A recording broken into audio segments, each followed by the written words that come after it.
Good morning, dear student. In class 5, social studies, history, that is the civics portion, the Indian Constitution.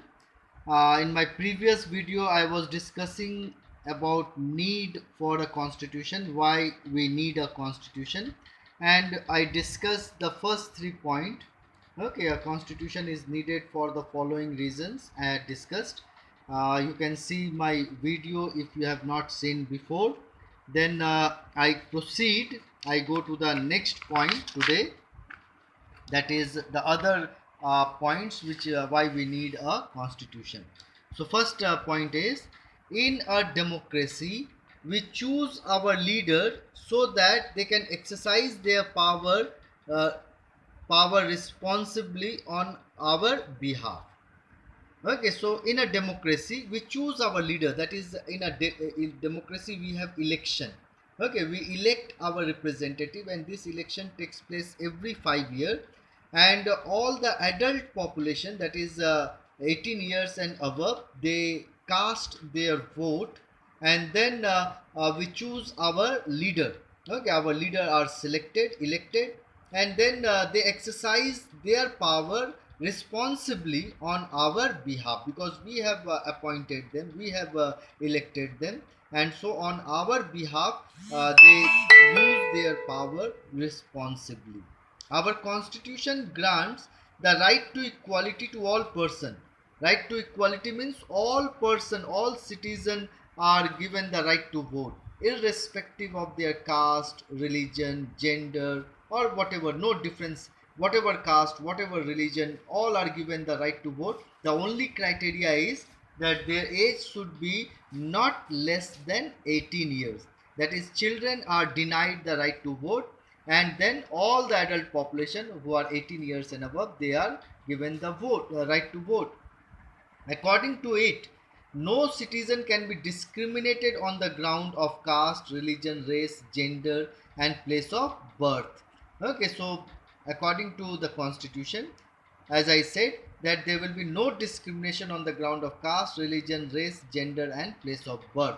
No discrimination. The right to equality is one of the fundamental rights mentioned in our constitution.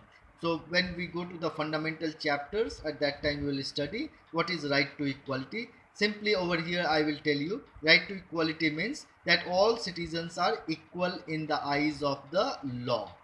Okay, nobody is high or low, or given more status and low status, inferior or superior, all are equal.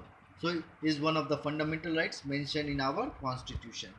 Okay, then the second point says that our constitution maintains a logical balance between the rights of the individual on the one hand and the interest of society on other.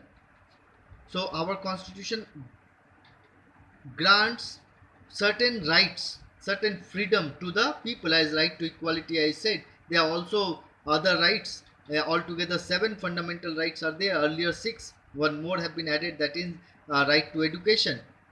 So these are fundamental rights, but at the same time these rights are given uh, keeping the interest of the society, that maintaining a balance or logical balance between the rights of the individual and the interest of the society on the other. So a balance has to be maintained. Our constitution is a unique example of flexibility, dynamism, and continuous growth.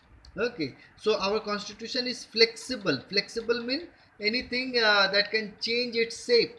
Okay, it is easy to change the shape. We will see the meaning. It is the meaning, the word meaning is given over you. We will see flexibility, able to be easily modified. That is, the shape can be changed. For example, a rubber.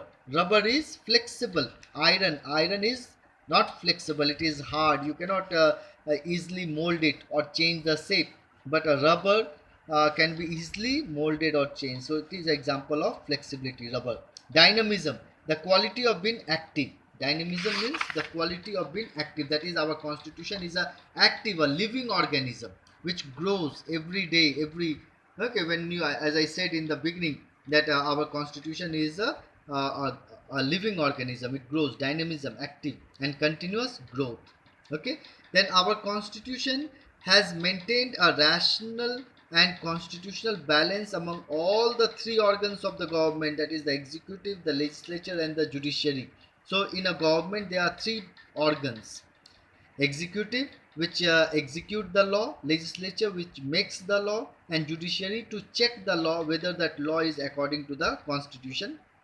We will not go in detail now about executive, legislature and judiciary. When these chapters will come, then I will explain you what is executive, legislature and judiciary. Now just no need to go in detail about it, but our constitution maintain a rational and constitutional balance between these three organs of the government. Okay, so these are the reasons why we need a constitution. Then we will see the salient features of the Indian Constitution. What are the salient features? So first is the preamble. So our constitution starts with the preamble. Okay, the first page you can see, this is our preamble. Okay, it is written the Constitution of India, and this is the preamble. We the people of India, having solemnly resolved to constitute India into a sovereign, socialist, secular, democratic and republic, and to secure to all its citizens justice, social, economic and political, liberty of thought, expression, belief, faith and worship, equality of status and opportunity, and to secure among them all fraternity, assuring the dignity and unity and dignity among the individual. And in our constituent assembly, uh, on this day of we do hereby adopt, enact and give to ourselves this constitution. This is the preamble.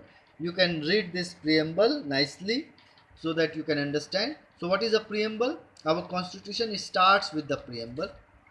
A preamble means an introduction in which the purpose of the constitution is given. So it is an introduction. Okay, every book have got an introduction. Let's see. This is a geography book of class 6. Okay, whether introduction is there or not. We will see the first page of this.